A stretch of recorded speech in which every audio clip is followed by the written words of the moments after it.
안녕하십니까, 이진우입니다. 최근에 테슬라가 앞으로 그동안 사용하던 3원계 방식의 전기 배터리를 LFP라고 하는 다른 방식의 배터리로 바꿔 쓰겠다고 하더니 벤츠도 2년 후부터는 그 LFP 배터리를 쓰겠다고 또 발표했습니다. 이렇게 되면 아무래도 전기차 배터리 시장에 큰 변화가 생길 것 같은데, 이 LFP라고 하는 배터리는 어떤 거고 어떤 장점과 단점이 있는 건지, 그게 우리나라 배터리 업체에는 어떤 영향을 주게 될 건지 이 얘기 좀 해보겠습니다. 삼성전자가 어제 3분기 성적표를 발표했는데 성적이 꽤 잘 나왔습니다. 그런데 주가는 큰 변동이 없었고요. 4분기 성적도 잘 나올 것 같으냐 하는 질문에 대해서 전문가들의 전망이 꽤 크게 엇갈립니다. 어제 나온 삼성전자의 실적 자세하게 분석해 보겠습니다. 요즘은 개인 택시 면허를 따는 게 과거에 비해서 조금 더 수월해졌습니다. 면허를 따는 게 수월해지면 개인 택시 면허증 가격에도 영향을 줄 것 같은데, 최근에 이 개인 택시 시장은 어떻게 돌아가고 있는지 이 내용도 살펴보죠. 10월 29일 금요일 손에 잡히는 경제, 광고 잠깐 듣고 시작하겠습니다.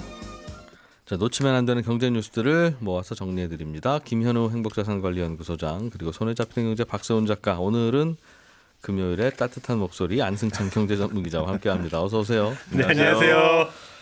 자, 오늘은 배터리 네. 이야기부터 좀 듣죠. 우리나라가 한동안은 반도체로 먹고 사는 나라였고, 네. 요즘에는 뭐 이런저런 수출품이 많습니다만, 앞으로 차세대 우리나라를 먹여 살릴 상품이 뭐냐 하면 배터리가 거의 첫손에 꼽히던 거였는데, 네. 이 시장에 변화가 있다는 거예요. 그렇습니다. 테슬라하고 벤츠하고 이제 LFP라는 걸로 가겠다는 건데, 예. LFP 배터리가 뭔지부터 설명을 좀 드리면, 예. 2차 배터리도 배터리니까 양극이 있고 음극이 있잖아요. 예. 이 양극이 어떤 물질이 들어가느냐에 따라서 배터리 이름이 달라집니다. 음. 음극은 거의 비슷한 물질 쓰니까 예. 양극만 기억하시면 돼요.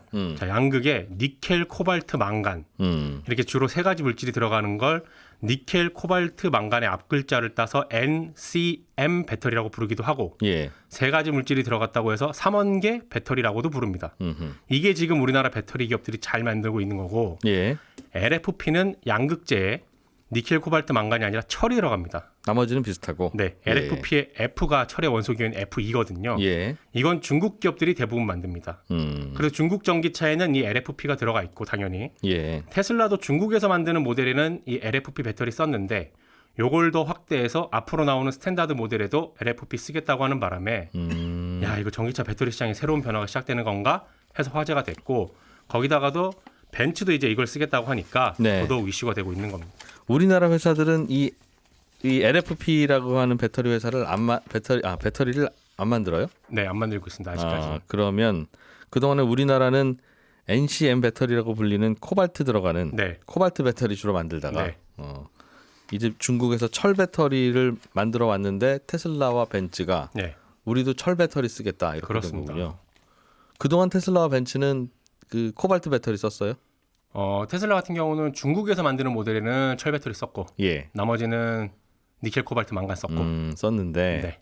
이제 다 대부분 LFP로 네. 바꾸겠다. 왜요? 이유가 뭐예요? 다양한 이유가 있겠지만 가장 큰 이유는 가격 때문이에요. 3원계 배터리에 들어가는 게 니켈, 코발트, 망간이라고 했잖아요. 네. 요거 철 가격보다 훨씬 비쌉니다. 철이 많이 쌉니다. 예. 배터리 만드는 재료의 가격이 싸니까 배터리 가격도 떨어지죠. 그렇겠죠? 철 배터리가 3원계보다 한 20% 정도 더 싼 걸로 알려져 있습니다. 전기차는 가격이 대부분 배터리니까 배터리 가격이 싸면 전기차 가격도 쌉니다.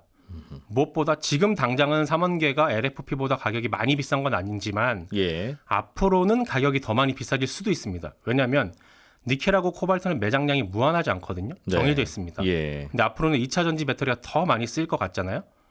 점점 더 늘어나겠죠. 다 전기차로 바뀐다니까. 그렇습니다. 예. 그런데 매장량이 정해져 있으면 니켈하고 코발트의 가격은 올라갈 수밖에 없고, 수요를 못 맞출 수도 있고. 예. 근데 철은 그게 아니잖아요. 매장량이 엄청나니까. 그래서 야, 이거 철 들어가는 배터리로 만들어야 앞으로도 싼 가격의 전기차를 만들 수 있고, 예. 싼 전기차를 많이 만들수록 보급을 더 잘할 수 있겠구나 라는 판단을 테슬라는 하고 있는 거 아니냐, 이런 해석이 나오는 겁니다.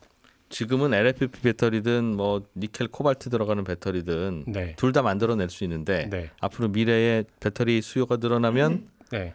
니켈, 코발트, 망간 이렇게 들어가는 건 코발트, 망간 이런 거 없으니까 네. 안 될 것이다. 그렇습니다. 예. 그러면 중국이 그동안 만들어 왔다는 LFP 철 들어가는 배터리는 네. 가격이 일단 싸겠죠. 철 들어가니까. 그렇습니다. 그게 가장 큰 장점입니다. 단점은 뭐예요? 단점은 예를 들어 이진우 기자랑 저랑 점심을 자주 먹는데 똑같은 메뉴로 똑같은 양을 시켜도 예. 늘 이진우 기자는 반을 남기고 저는 다 먹잖아요. 두 사람 위의 크기가 차이가 나서 그런 건데 배터리도 비슷해요. 예. LFP는 이진우 기자, 예. 삼원계는 접니다. 똑같은 전기를 줘도요. LFP는 삼원계보다 덜 들어갑니다. 그래도 똑같은 LFP 가 좋아 보이네요. 전기를 줘도 물론 그럴 수 있죠. 똑같은 전기 줘도 먹는 양이 다르기 때문에 한 번 충전했을 때 주행 가는 거리도 LFP가 짧습니다. 예를 들어 삼원계가 한 번 충전했을 때 대략 한 600에서 800km 간다면 네. LFP는 한 300에서 400 정도 갑니다. 자주 먹어야 된다는 거군요. 그렇습니다. 얘는. 이 점이 LFP의 단점인데 말씀하신 것처럼 식사량 적은 이진우 기자가 다니는 길에 식당을 많이 만들면 조금씩 자주 밥 먹을 수 있잖아요. 그래서 주머니에 항상 과자 들고 다니잖아요. 비상식량 놓고 다니고 충전량 적은 LFP 배터리 위해서 충전소를 더 많이 만든다거나 아니면 교체형 배터리가 앞으로 더 많이 쓰이게 되면 예. 이 단점은 사실상 사라집니다. 그래서 네. 그러면 우리나라는 하필이면 그 철 들어가는 LFP 아니라 네. 니켈, 코발트, 망간 들어가는 삼원계 배터리를 주로 만들어서 수출도 하고 그랬다면서요. 그렇습니다. 그러면 대세가 이제 철 배터리로 바뀌면 네. 그동안 만들었던 주력 제품들은 경쟁력이 떨어지고 네. 그렇게 되는 거예요? 일단 전기차들 중에도 이런저런 옵션 많이 달려 있고 나는 한번 충전해서 그래도 멀리 가고 싶다. 예. 자주 충전하는 거 귀찮다. 이런 운전자들 대상으로 하는 전기차에는 삼원계가 여전히 쓰일 겁니다. 앞으로도 물론. 다만 그런 차들은 가격이 꽤 비쌀 거고 망간, 코발트 이런 거 들어가야 되니까. 그렇습니다. 예. 가격이 저렴한 전기차들은 앞서 말씀드린 이유들로 미뤄볼 때 LFP 방식으로 가게 될 겁니다. 그래도 다들 철 들어가는 배터리를 주로 쓰면 네, 코발트, 망간 가격이 굳이 왜 올라요? 그럴 수 있겠죠. 우리나라는 그런데 삼원계 배터리, 코발트, 망간 들어가는 NCM 배터리를 주로 만들어서 경쟁력이 있다. 네, 잘 만든다 이 친구들. 네. 그래서 다들 유수의 자동차 회사들도 우리나라 배터리 사가서 이제 전기차에는 달기로 했잖아요. 네. 뭐 앞으로는 좀 분위기 달라질 수도 있겠네요. 그래서 우리나라 배터리 업체들도 고민이 아주 큰데 네. 그동안 만들던 삼원계 버리고 LFP 쪽으로 갈 거냐 아니면 그냥 지금대로 할 거냐 이거 빨리 결정해야 되거든요. 지금 바꿔도 사실은 후발주자라서 중국 우리가 따라잡는 게 쉽지가 않습니다. 예. 라인 바꾸려면 빨리 바꿔야 되는데 그래서 LG 에너지 솔루션은 일단 다른 부분에서 LFP 배터리 활용해 보고 상황 봐서 전기차 배터리 도입할지 여부 결정하기로 했고요. SK도 LFP 개발 고려한다는 보도 나왔고 다만 삼성 SDI는 우린 관심 없다. 이런 입장인 걸로 알려져 있습니다. 이게 참 어떤 원리로 돌아가는 건지 엔지니어들이 좀 들여다봐야 되는 거라서 네. 아무튼 대세가 바뀐다는데 걱정입니다. 네. 이게 쉽게 따라잡을 수 있는 게 아닌가 봐요. 그러니까 우리가 먼저 시작했다는 이유로 우리나라 배터리가 세계를 지금 주름 잡고 있잖아요. 네. 근데 먼저 시작했다라는 이유로 주름 잡는 걸 수도 있습니다. 그러니까 그건 못 뒤집잖아요. 네. 죽을 때까지 형은 형이니까. 이거 참. 안승찬 기자님, 네. 삼성전자가 어제 3분기 실적 발표했는데 예. 실적은 뭐 이런 숫자만 보면 꽤 좋게 나왔던데 네. 주가는 또 그렇고 왜 그래요? 그러면 야, 이 겨울 되면 반도체 큰일 났어 이런 얘기도 나오고 좀 어떻게 해석해야 되는 겁니까? 일단은 성적이 잘 나왔어요. 왜 잘 나왔습니까? 뭐 숫자로만 보면 아주 뭐 나무랄 데 없는 성적표를 받았는데 간단하게만 말씀드리면 일단 매출이 한 74조 원 가까이 됐거든요. 네. 이게 역대 최대 매출인데 그 전에 역대 최대 매출이 딱 1년 전인 지난해 3분기였어요. 근데 그때가 한 67조 원 정도였거든요. 네. 그거보다 한 7조 원 정도 더 나왔으니까 뭐 판매도 많이 된 거고 영업이익도 보니까 15조 8천억 원을 기록했는데 이것도 작년하고 비교해서 한 28% 이렇게 늘어나니까 숫자로는 뭐 꽤 대단한데 예. 뭐 가전 사업부만 조금 부진했고 나머지 휴대폰이라든가 뭐 디스플레이 사업 전반적으로 하여튼 좋았는데 특히 좋았던 게 반도체였습니다. 네. 그러니까 반도체 매출을 보니까 26조 4천억 원 매출, 네. 영업이익도 10조 원 이렇게 냈거든요. 야. 삼성전자 전체 이익이 15조인데 반도체에서만 한 10조 원 이익을 냈으니까 반도체가 하여튼 또 삼성전자를 먹여 살렸다 이렇게 볼 수 있습니다. 야, 25조 원, 26조 원어치 팔았는데 그 중에서 10조 원이 이익이에요. 반도체가. 네, 한 40% 가까이 와. 되는 거죠. 이거를, 이익률이. 이거를 국민들이 직접 사서 쓰지 않으니까 그렇지. 이거 우리가 매일 슈퍼마켓 가서 사는 거였으면 벌써 아무튼 축하드립니다. 그러면 삼성전자 주가가 그동안 잘 안 올랐던 게 반도체가 걱정이다 이것 때문에 그랬던 건데 네. 별로 안 걱정이네요. 이게 그러니까 어제 실적을 보면 조금 뭐가 포인트가 좀 달라지는 것 같은 느낌이 드는데 이게 그동안 반도체가 좀 나빠질 거다 이렇게 걱정하는 분들이 대표적으로 근거를 든 게 D램 가격이 막 떨어지고 있다. 이게 근거였거든요. 근데 D램 시장에서 D램이 이제 시장에서도 거래가 되는데 그걸 이제 현물 가격이라고 부르는데 네. 요즘 PC에 들어가는 D램 현물 가격이 좀 떨어지고 있는 추세입니다. 그러니까 이제 코로나 특수도 좀 끝나고 반도체도 이제 겨울이 올 거다. 그래서 이제 이 걱정들이 나왔던 건데 사실은 삼성전자 같은 이런 큰 반도체 회사들은 그때 이제 현물 가격으로 거래를 가는 게 아니고 상대하는 회사들이 다 이제 큰 회사들이다 보니까 뭐 주로 3개월이면 3개월, 1년이면 1년 이런 식으로 우리 이 기간 동안 얼마에 팝니다. 이런 식으로 고정거래 가격을 네. 고정된 가격으로 거래를 합니다. 이건 이제 고정거래 가격이라고 부르는데 네. 3분기에도 삼성전자의 고정거래 가격이 조금 더 상승한 걸로 이렇게 지금 파악이 되거든요. 그러니까 아무래도 그러니까 판매 가격도 오르고 그랬겠죠? 당연히 이익도 오르고 예. 뭐 매출도 오르고 이런 건데 특히나 뭐가 좋았나 보니까 말씀드렸다시피 PC용은 조금 수요도 낮고 가격이 떨어지는 추세인데 삼성전자는 서버용 반도체 수요가 굉장히 많았다. 이렇게 지금 설명을 하고 있습니다. 예전에는 PC에 들어가는 반도체가 수요가 제일 많았거든요. 네. 근데 요즘은 제일 많은 게 스마트폰에 들어가는 모바일용 D램 또 이제 서버에 들어간 서버용 D램 이게 이제 서로 1, 2위를 다툴 정도로 가장 비중이 많아요. 두 개 합치면 한 60% 비중이 넘을 정도로 많거든요. 예전에 비해서 우리 인류가 서버라는 걸 더 많이 쓰는군요. 그렇습니다. 예전에는 각자 컴퓨터를 써야 되는데 이제 위에서 한꺼번에 클라우드 같은 데서 이제 쓰는 거죠. 넷플릭스, 뭐 유튜브 이런 거 많이 그렇습니다. 하니까. 네. 그래서 이 서버용 수요가 얼마나 많느냐 이게 이제 결정적인 영향을 더 미친다고 볼 수 있는데 서버는 꽤 괜찮았던 걸로 그게 이제 삼성전자 측 설명이거든요. 그러니까 뭐 실적이 괜찮았던 것도 보이고 그 중요한 포인트가 하나 있는데 삼성이 만든 반도체 원가가 좀 더 싸진 거 아니냐 이런 해석도 나와요. 왜냐하면 전체적인 아무리 고정 가격으로 거래를 한다고 하더라도 2분기보다는 3분기가 전체적으로 가격이 조금 떨어질 것이다. 이게 대체적인 요새 분위기거든요. 예. 근데 지금 보면 실적을 보면 오히려 지금 매출은 한 40% 늘었는데 영업이익은 2배 정도 늘었단 말이에요. 그러니까 그만큼 이익률이 높아졌다는 뜻인데 그 말은 같은 제품을 팔아도 우리가 더 싸게 만들어서 팔았다. 개당 단가가 그렇습니다. 근데 원래 많이 팔면 또 개당 단가는 떨어지죠. 그럴 네. 수도 있고 물론 물량이 워낙 많으니까 이게 이제 그동안 이게 미세 공정이라고 하는 게 이제 얼마나 늘었느냐 하고 관련이 있는데 예. 반도체라는 게 왜 이제 웨이퍼 위에 미세한 회로 선을 그려가지고 그거 잘라서 이제 파는 거잖아요. 단순하게 말하면 그 찍어서 삼각형도 하고 뭐 우산도 찍고 하는 그런 비슷한 거죠. 네. 설탕 녹여서. 네, 그렇죠. 근데 얼마나 미세하게 회로선을 그리느냐에 따라서 이제 가격 더 많은 이제 같은 웨이퍼에도 더 많은 반도체를 생산할 수 있는데 요즘은 나노라고 해서 이제 10억 분의 1미터가 이제 나노미터인데 그 나노미터 수준으로 지금 싸우고 있거든요. 머리카락으로 치면 한 5만 분의 1 이게 예, 이제 예. 나노인데 그 전에는 뭐 16나노, 17나노 뭐 이런 식으로 싸우다가 지금 삼성전자는 15나노급으로 더 내려갔어요. 그러니까 그 선의 굵기가 15나노급이란 뜻인데 예. 마치 왜 우리가 꽉 끼는 바지를 입고 있는데 허리띠 하나 졸라내면 더 막 쪼이듯이 아주 지금 타이트하게 가고 있는데 조금씩 더 줄이면 그래도 하나 줄일 때마다 생산성이 확 올라간다는 거예요. 미세하게 설계를 하면 예.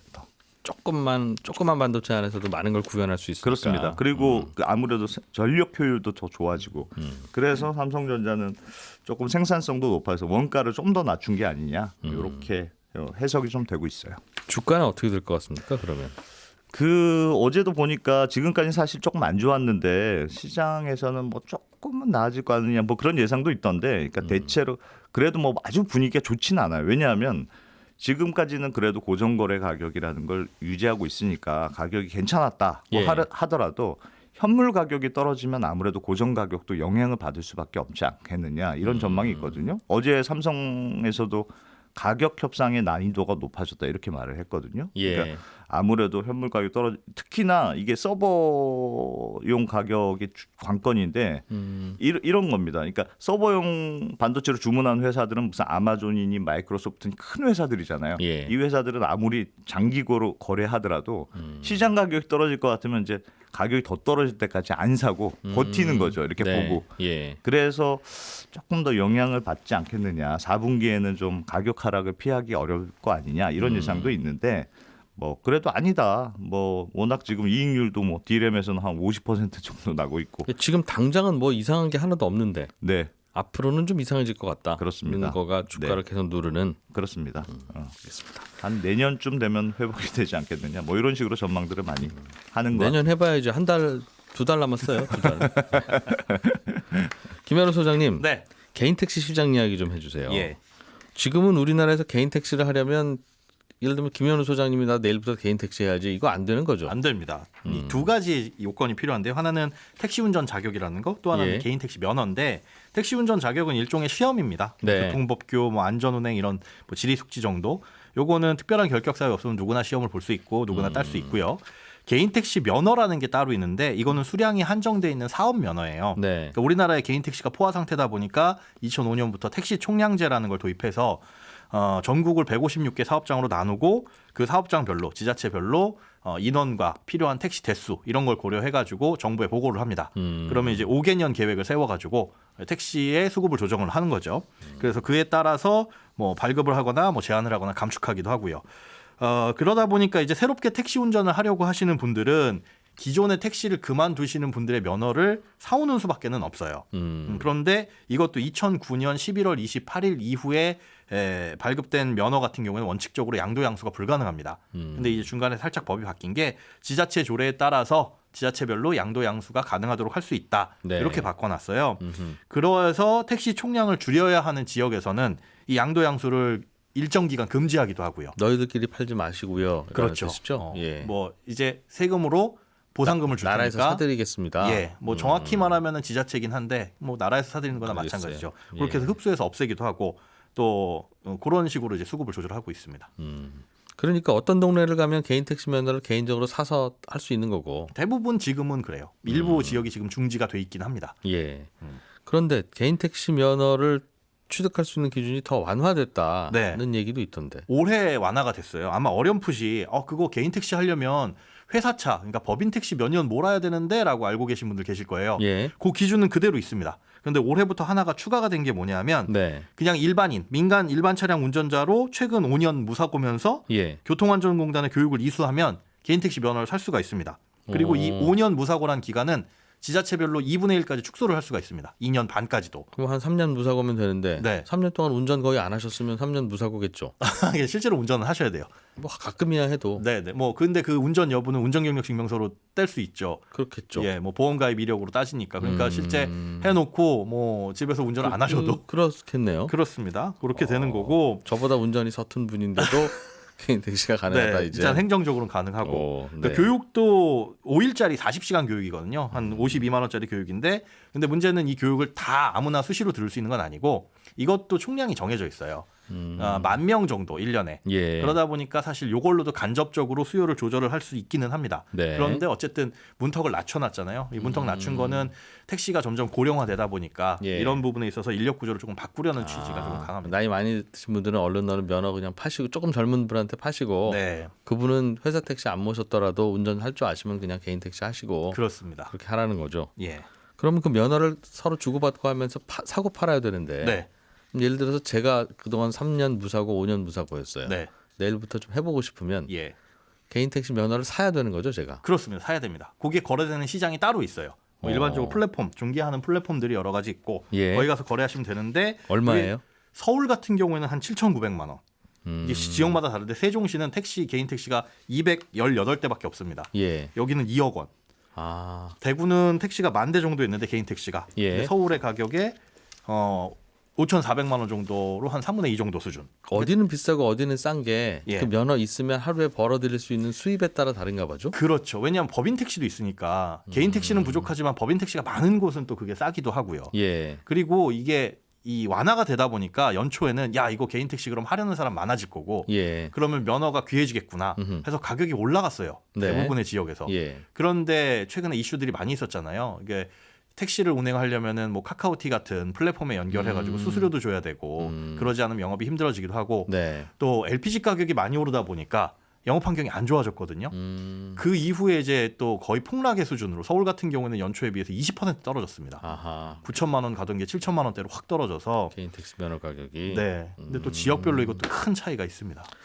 알겠어요. 이거는 좀 자세하게 들어봐야 되겠네요. 재밌는데요. 네, 알겠습니다. 제가 이런 거 관심 다 가는 나이가 됐나 봅니다. 네, 저는 잠시 후에 11시 5분부터 이어지는 손에 잡히는 문제 플러스에서 또 찾아뵙겠습니다. 이진우였습니다. 고맙습니다.